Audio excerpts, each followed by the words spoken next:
Good morning and welcome.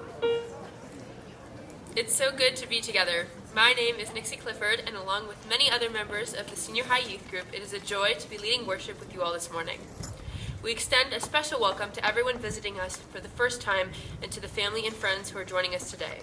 We're so glad you are here, and we hope you experience a sense of hope and possibility in our time together as we work to live our lives of meaning and purpose in alignment with our deepest values.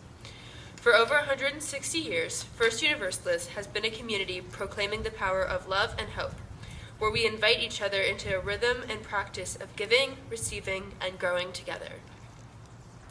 We practice the universalist spirit of love and hope by listening where love is calling upon us, by welcoming, affirming, and protecting the light in each human heart, by acting with humility, courage, and compassion for justice. And we do all this with a deep commitment to ending oppression in all forms and building the beloved community of liberation, joy, and belonging for us all. Church is about care for the wider world, and care for each other.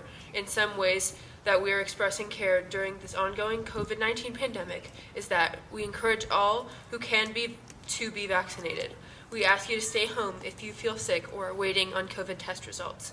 We ask you to be masked and stay in household groups and allow some distance between households, and to ask for consent before you go in for a hug. Caring for each other, always adjusting to align ourselves with our values. This is the life we invite you into when you journey with us, and there are lots of ways you can get connected. You can sign up for our newsletter. You can hang out here after the service for some social time in this beautiful place. Next time we're at church, visit the gallery in the social hall and view Wing Young Huey's photo exhibit, which are from his book, Chineseness, The Meaning of Identity and Nature of Belonging. You can also check out our Reverend Jen's column in The Liberal for several more ways to be connected and be a part of the larger we that we are together. As we gather, particularly here amongst the trees with the sounds and smells of the falls, we need to acknowledge that the land that we are on. We recognize that we are on the unceded territory, the ancestral homeland of the Dakota and Anishinaabe people, that this land holds stories that stretch backwards and forwards in time beyond this moment, and that we honor all people, all beings, and this earth as we make room for a bigger story that includes us all, and take action that draws the circle wider and wider still. With this intention, we settle into this sacred time.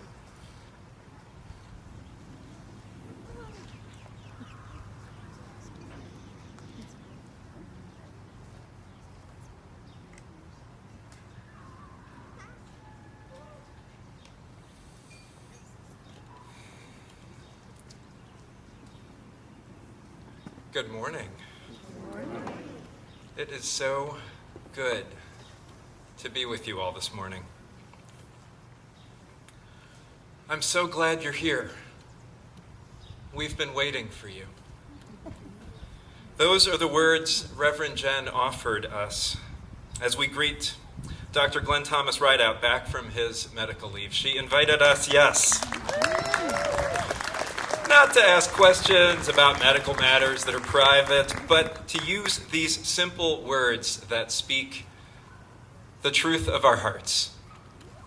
Dr. Glenn Thomas, I am so glad you're here. We've been waiting for you. And that's the same thing that we can say to the youth who will be leading worship today. I'm so glad you're here.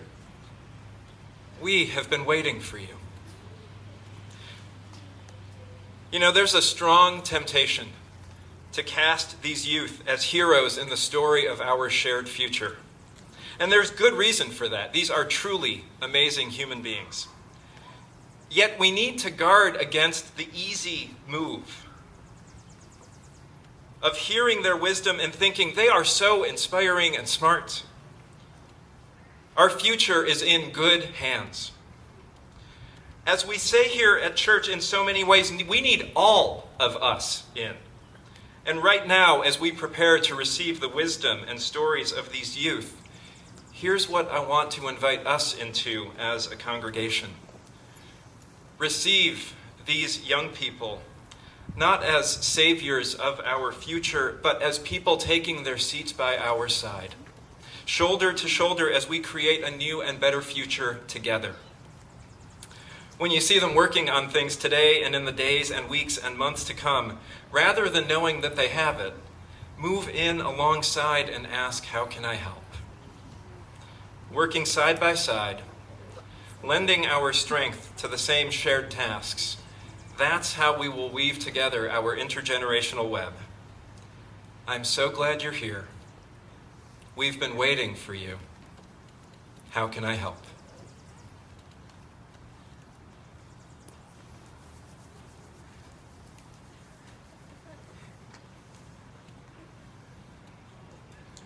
We're here together on this beautiful spring morning to talk about our stories, our lasting legacies. In youth group, we've been wrestling with the idea of authenticity. Who gets to tell our stories and how will they tell them? How do we want to be remembered? In the words of Maya Angelou, people will forget what you said, people will forget what you did, but people will never forget how you made them feel. When I was in 7th grade, I had a science teacher that I loved. She'd always greet me with a smile, and we often had circles where we played games and talked about our weekends. She was such a kind person, and I found myself enjoying science, even though I hadn't ever before. To be honest, I don't remember anything about Punnett squares or the circulatory system, but I remember how I felt valued and appreciated in her classroom. The point is, no one will remember a joke you told 6 years ago or the time you got a perfect score on a test. They'll remember what it was like to spend time with you, if you were a good listener, if you made them feel valued. We all have a legacy we want to leave, whether it's exploring the depths of the ocean, or being the president, or winning a gold medal at the Olympics. I hope that my loved ones will remember me as being smart and kind and living a life that I love. Every day of our lives, we're shaping our stories. We're creating the legacies that will leave for the future. Our stories are about people who are beautiful and resilient and powerful, about artists and innovators and dreamers. Each of us are unique and hold the potential to change our lives and to change the world. So I pose this question: how do you want to be remembered? Come, let us worship together. I now invite Xander and Finlay to come light the chalice.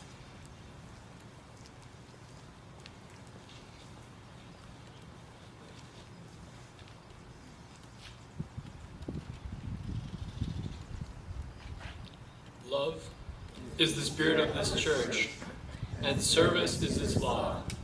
This is our great covenant, to dwell together in peace, to seek the truth in love, and to help one another.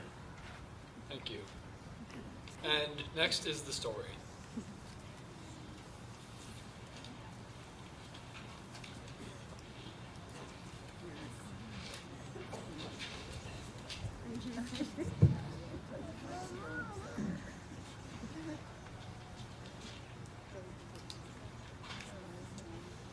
Once upon a time, there was a family of bears who lived together in a house of their own in a wood.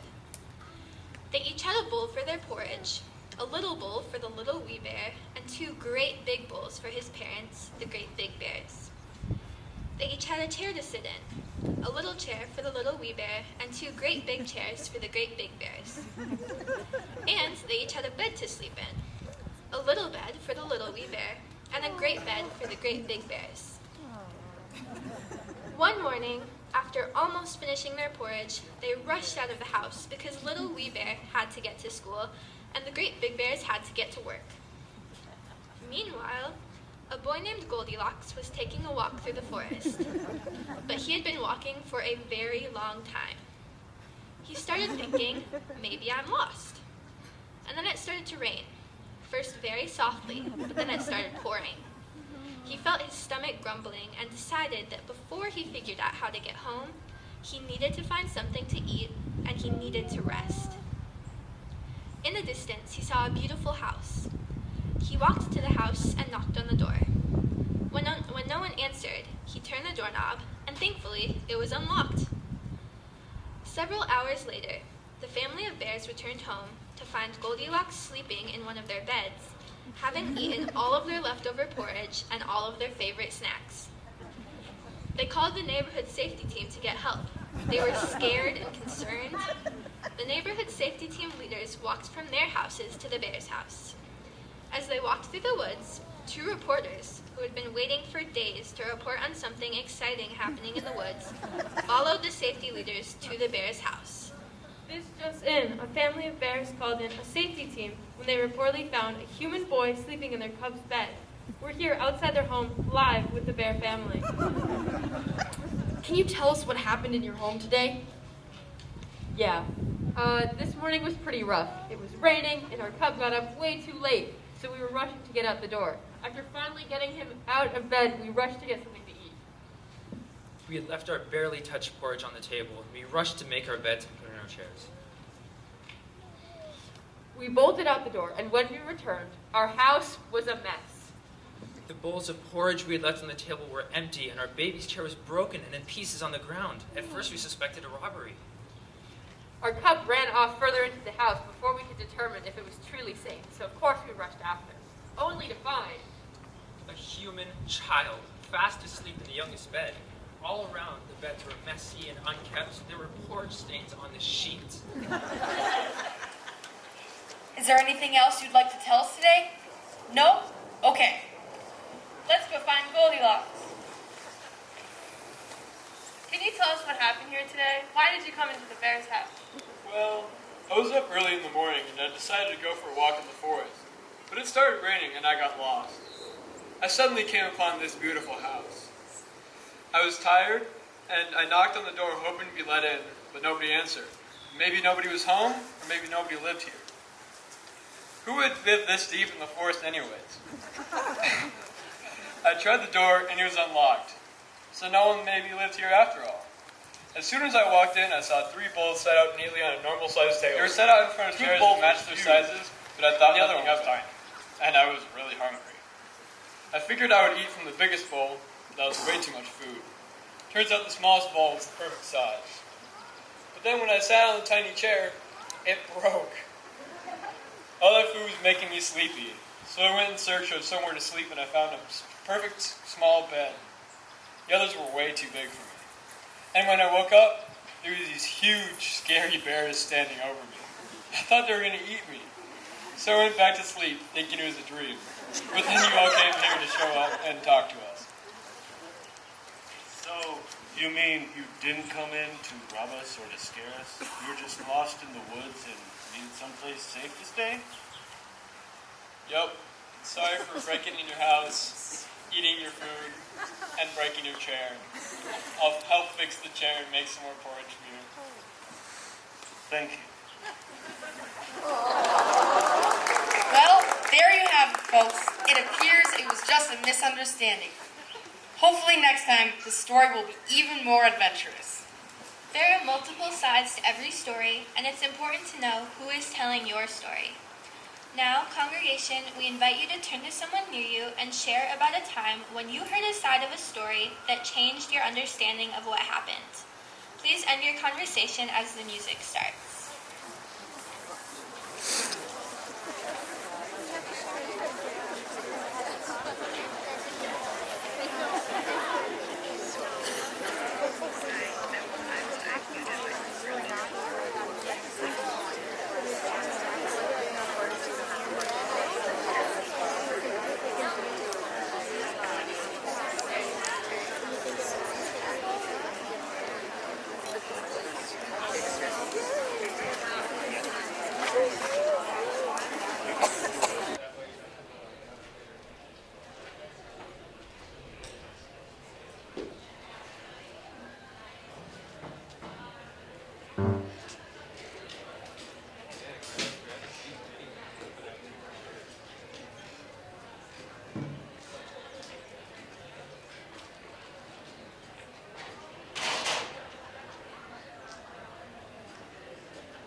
Look at all you brave and hardy Minnesotans out in this beautiful fall weather.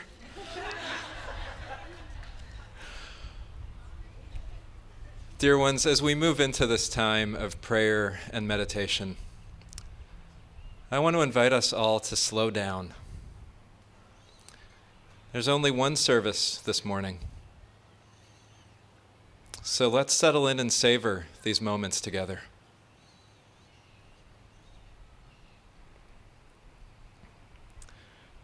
So I invite you into a space of prayer. Feel your feet under you.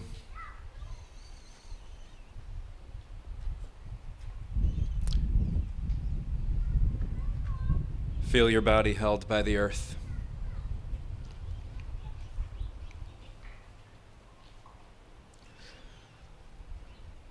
Feel the spirit of life, the spirit of love that moves within us and among us and beyond us.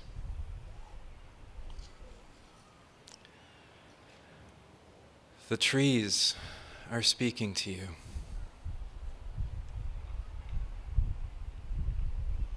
The water is speaking to you.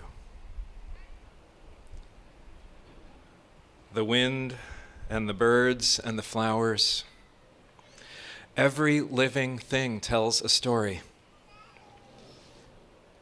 And the earth speaks back to us the stories of those who have passed. The land holds stories. And even in this very moment, we are writing a new layer of stories that rests on the stories of our ancestors.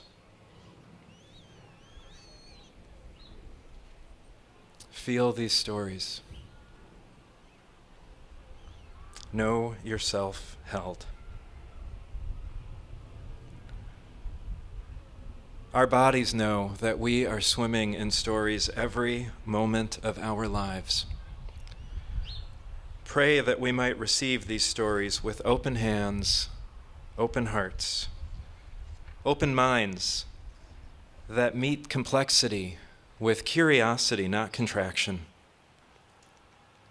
that meet dissonance with wondering, not violence, words that invite in and make space for more truth.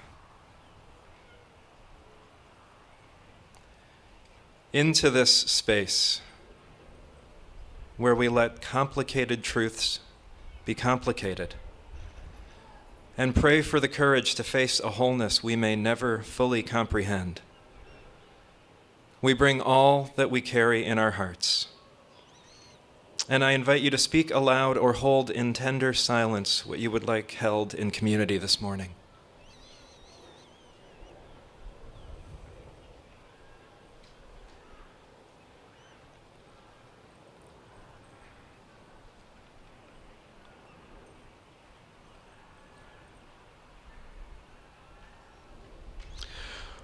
We hold Earl Stanhope in our hearts as he recovers from a car accident last Friday. He appreciates our prayers and messages of care and support. We hold Christine Taylor Rogers and her family as they grieve the death of Christine's son, Samuel. Samuel's death was unexpected, and we hold the family in our love during this complicated and tender time.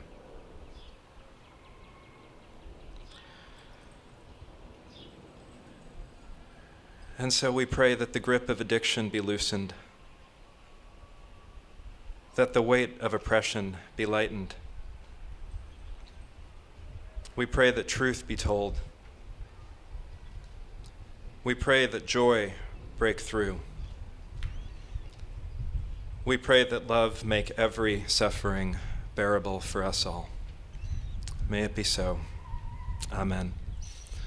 And please join in singing Spirit of Life.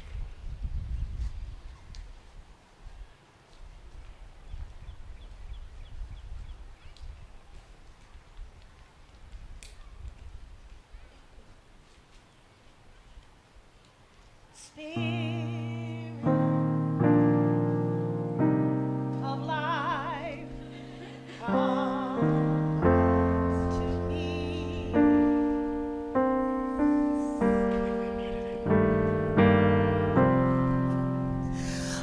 the stirrings of compassion blow in the wind, rise in the sea, move in the hand, giving life the shape of justice. Roots hold me close, wings set me free. Spirit of life, come to me, come to me.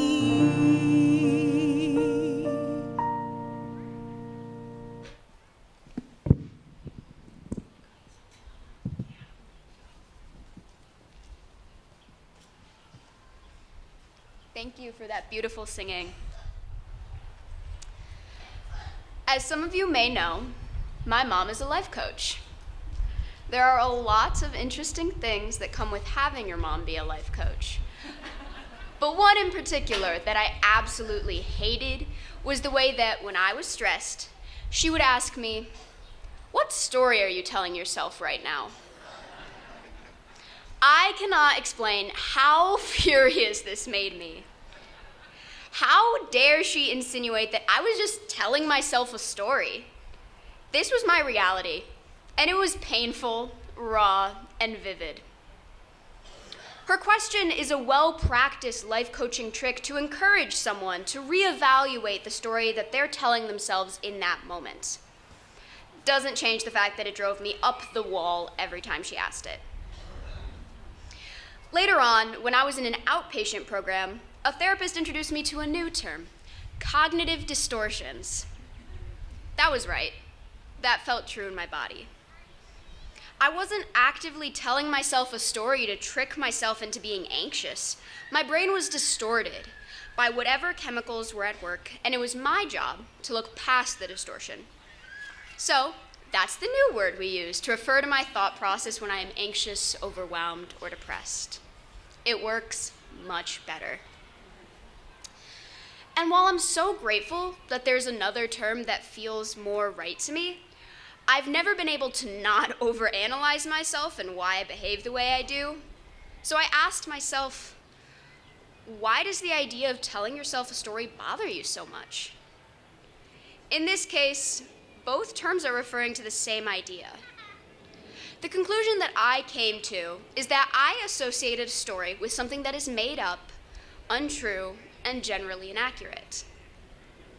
When I was stuck in my reality and someone told me that I was telling myself a story, it felt like they were telling me that I was lying to myself. Of course, I wouldn't appreciate being told I was making it all up. But the specific miscommunication between my mom, who was using a tried and true life coach trick, and me, who was panicking, is that my mom didn't associate a story with a lie. Whatever story I was telling myself was real. Let me say that again. My mom didn't associate a story with a lie. We both knew that the story I was telling myself was real. So, why then did I believe that all stories were made up? It might have something to do with being raised on fairy tales, which I was always told were fake, and not to believe that it could happen for me. My favorite movie growing up was The Little Mermaid, and with it came the disclaimer that mermaids aren't real, which, depending on your opinion, may or may not be true. As a child, this was infinitely disappointing to me, and I did everything I could to counteract this truth. My favorite swim stroke was the dolphin kick, where you would just move your legs like a mermaid, and my favorite gift was a plastic mermaid tail. So I grew up believing that stories were made up, just fairy tales you could dream about. Years later, it came back to bite me in the butt when my mom was trying to help me work past these huge, anxious stories that I had. I don't think it's a good thing. To take these stories that are so real and important to us and associate them with untruth. We have no way of knowing if we are all perceiving the same reality. And so the best way to communicate our realities to each other is storytelling. So then, how can stories be simply made up? Even the more ludicrous stories, the one with fantastical elements and beasts and quests, all have a moral that is true for someone. To completely discredit them is to take away their power. Our power comes from telling our stories, and we as a society and community choose which stories we hear and uplift. That's what my mom was trying to tell me. That I control my narrative. That we control our narrative and we cannot be passive. It is disempowering to convince ourselves that stories are just fairy tales for children. Taking ownership of our stories is how we grow as people, as a community, and as a world. As I move into the next phase of my life, this is what I'm going to take with me. Every story that we tell each other has power, and I will be conscious of the stories that I tell myself and absorb from other people. So then, what stories are you telling yourself? How do they serve you? What stories are we telling each other?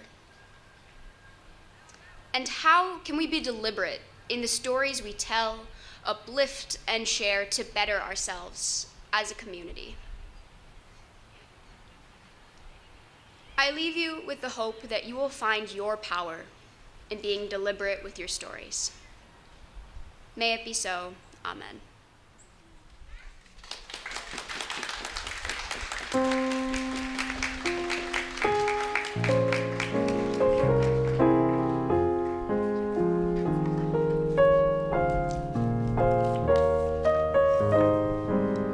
Thanks.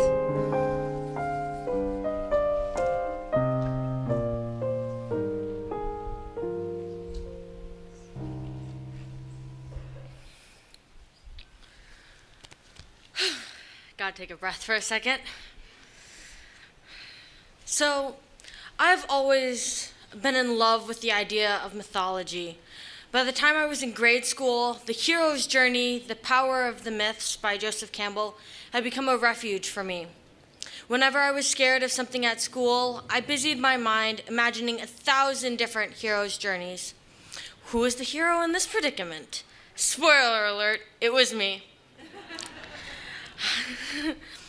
How will this hero triumph over evil? Because the hero always triumphs over evil.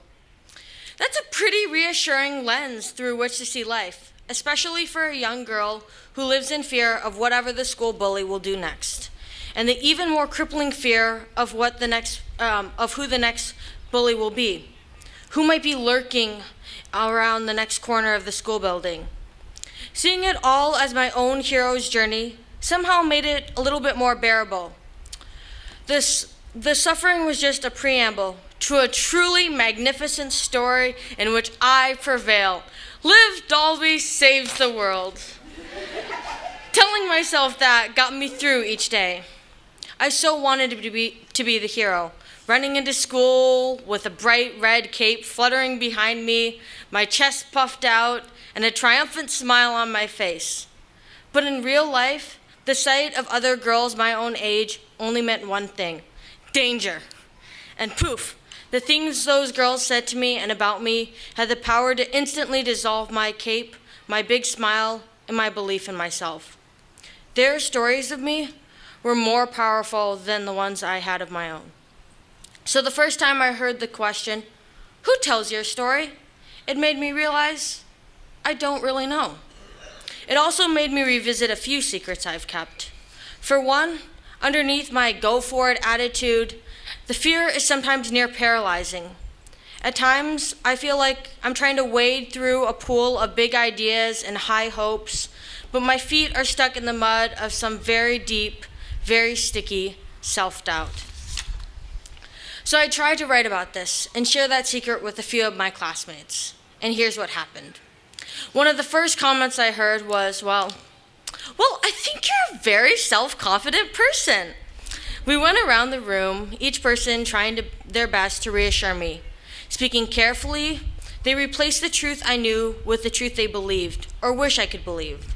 Little tweaks of perceptions that portrayed me as a super self-confident and capable person. But as I listened to these different interpretations of who I really am, it slowly started to dawn on me. That's what we do. That's what we all do. Our stories about other people are always fictionalized to some degree. They're bent through the prisms of our own understanding. And I guess that's the beautiful part about being a human, about human nature. It's one way we all work together to build each other's immortality. We tell each other's stories from person to person and across multiple generations, magnifying the part we personally find important. I know that my own memories, plus the stories told by others, are what kept my grandpa alive for me today.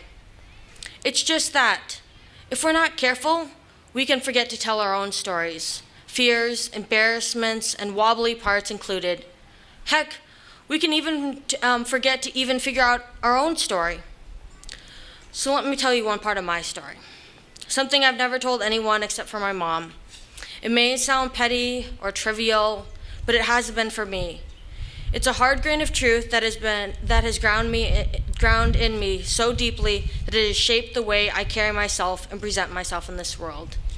It's this. I stopped wearing clothes that I thought were cute a long time ago, in elementary school. I'd been telling everyone it's because I like wearing baggy clothes and wearing shirts and pants. They're pretty much the same every day because that's just my style. But that was never true. This whole time I've been doing that simply because a long time ago, a girl my age made fun of my dresses, my shoes, my sparkles, and my hair every single day at school and in the playground, and we found ourselves at the same social gatherings.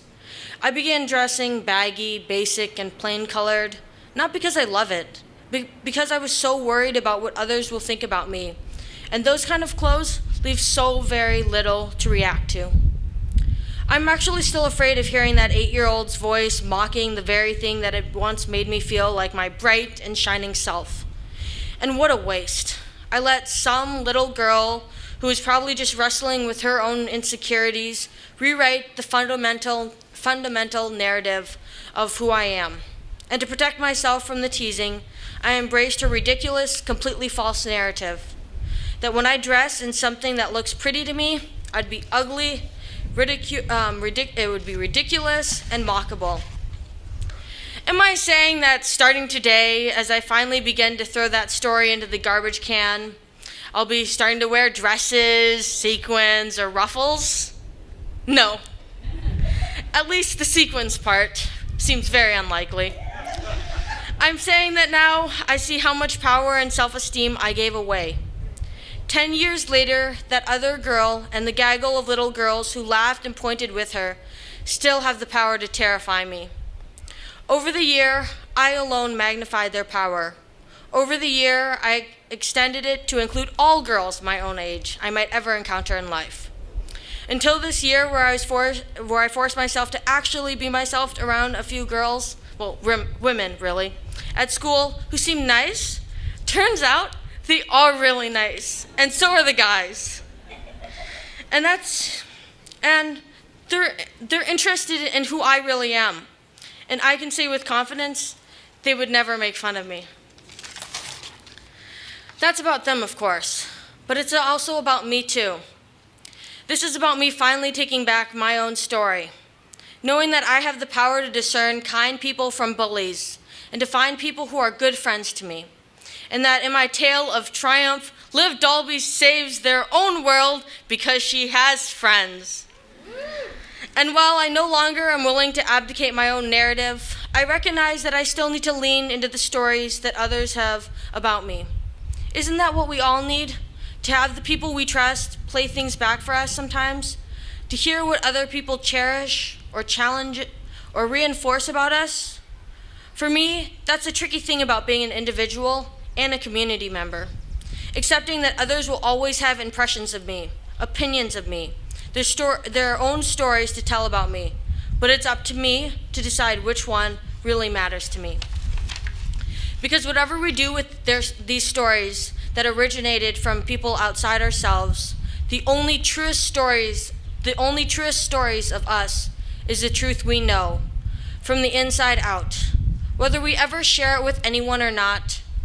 And maybe that's how each of our heroes' stories go.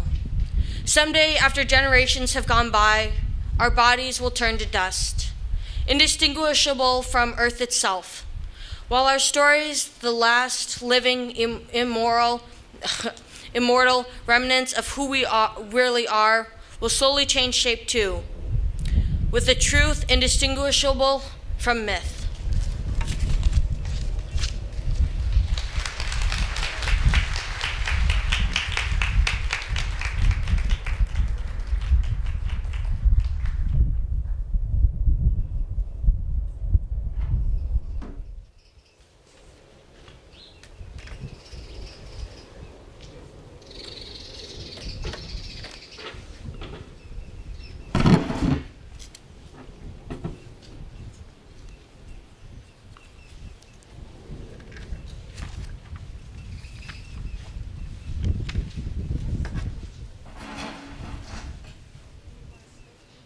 Wow.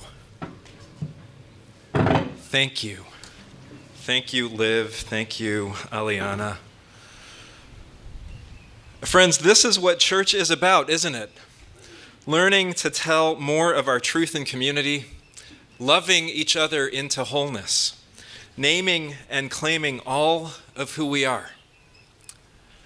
This morning's offering goes to support the programs that help our youth to do that. From pilgrimage to learn about UU history to General Assembly delegations, your support makes these ministries possible. Will the ushers please come forward as we receive this morning's offerings? You can put some cash or a check in the baskets that are coming around. If you go online, you can give via our website, you can give via Cash App, or you can text First Univ to 73256. We really appreciate your generosity and your support of these important ministries.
Studies show that in order for youth to feel truly connected to a community, in this case to a congregation, they must be known personally and valued authentically by at least 5 adults who are not related to them at their church. These adults need to know their names and their pronouns. They need to know who's in their families, what's going on in their lives. They need to be there to listen because they're interested and they're following the thread of the story.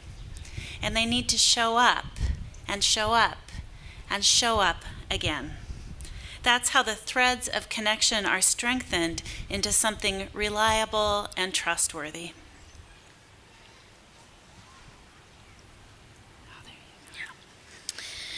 Senior High volunteers, we are grateful for the ways you show up and build those life-changing connections with our youth. Of course, getting to know these youth is its own reward, but still it requires dedication and humility and a sense of humor and a firm grasp on hope in the midst of everything. We are so grateful for you, Mark Caswell, Amy Zimmer, Sarah Lindsay, Claire Trolley, and Kurt Cozine for being our senior high advisors and teachers this year. Your presence has been such a blessing.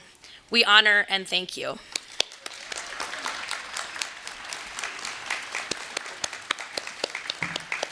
And we'll add to that our gratitude for you, Emma Paskowitz, for your love and leadership and your consistency over all these years.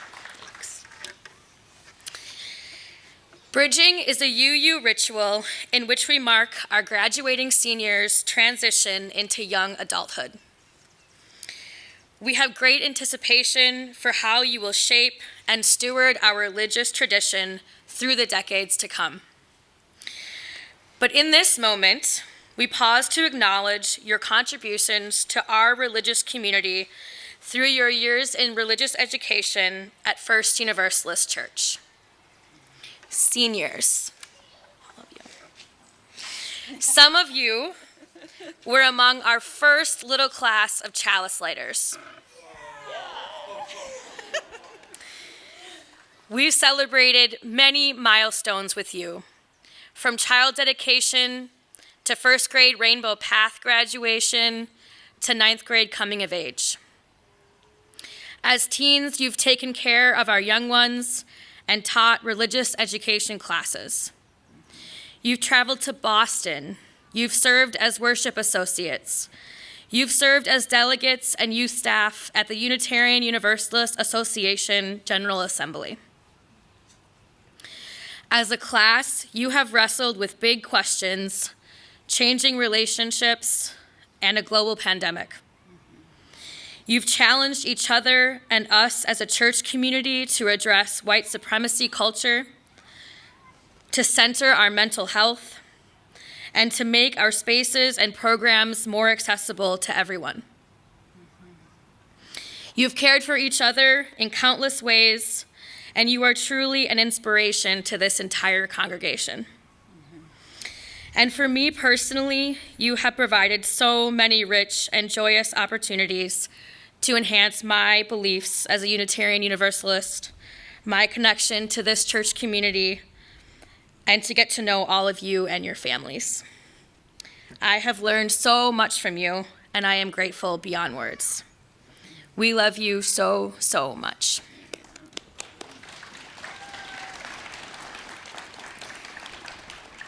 This is a time of transition for our bridging seniors' families as well.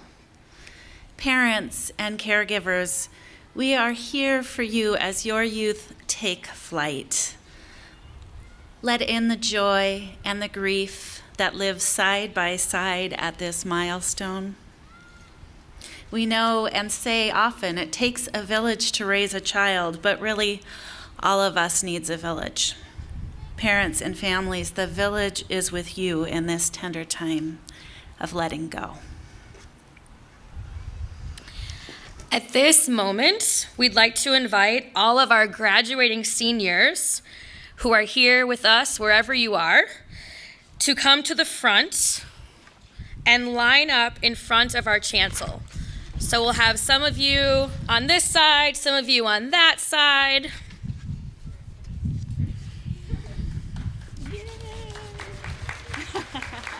You hand this to Aretha.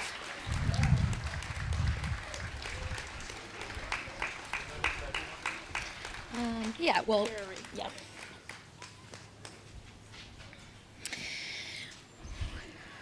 We would like to invite you all to share with us, using the mic that Arif is going to hand you, your name, your pronouns, and a word or phrase of hope for your fellow graduating seniors.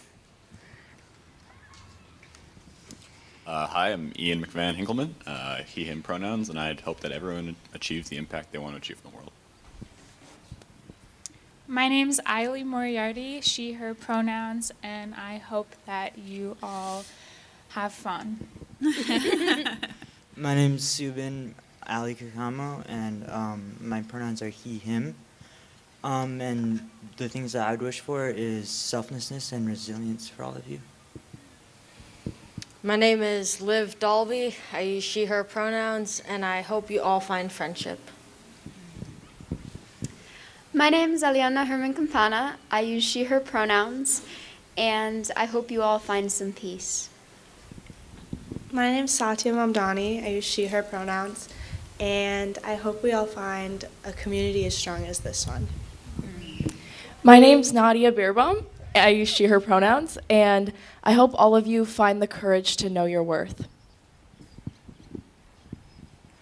My name is Amelia Crone. I use she, her pronouns, and I hope you all find moments of tranquility. That's a big word. My name is Alexander Nelson Daninger. I use he, him pronouns, and I hope you all can be happy.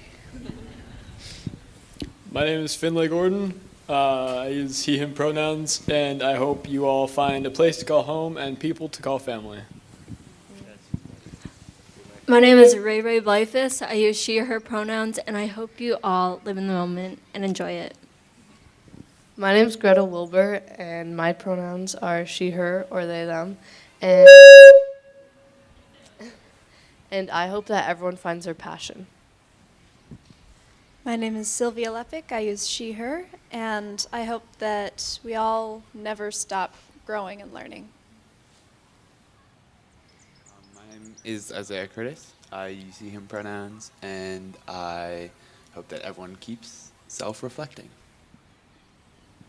My name is JFE, and I use he, him pronouns, and I hope that, like Xander said, you all find happiness.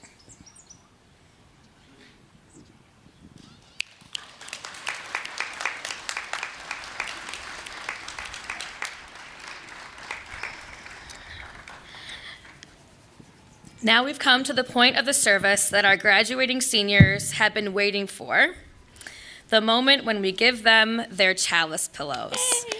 So I'll invite Mark and Sarah and Arif to join us. And I'll share a little bit about these amazing pillows, and then we will give them to our beautiful seniors.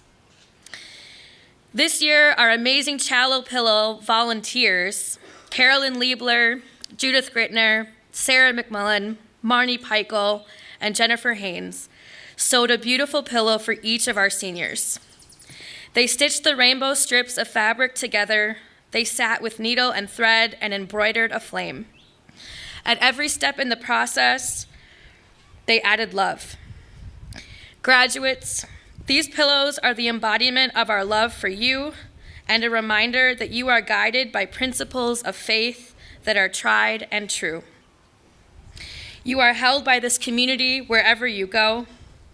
When you're feeling a little lost in life, or lonely, or joyful, or troubled, or nostalgic, give this pillow a squeeze. Hug it, and we'll be hugging you back. May this pillow be a touchstone to keep you strong and tender, compassionate and brave, wondering and reverent in the days to come. You are not alone.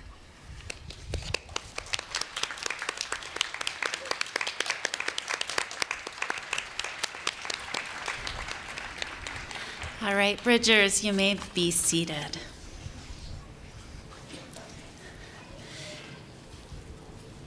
Dear ones, at the beginning of our service, Reverend Arif cautioned us against thinking of these youth as those who will save us. It is an easy thing to fall into when we hear their voices and their wisdom as they shared with us this morning.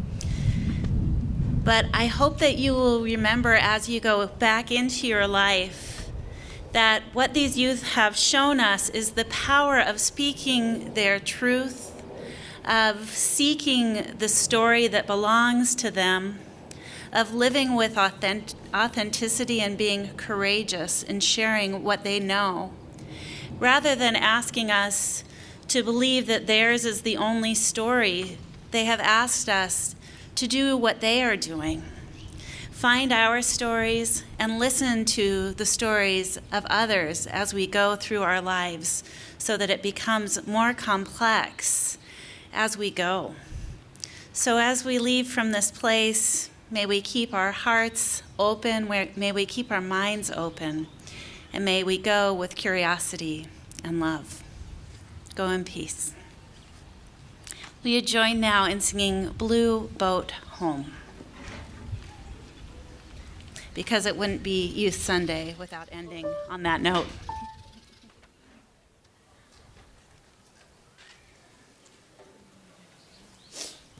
Yeah, stand up. The lyrics are on your sheety thingy.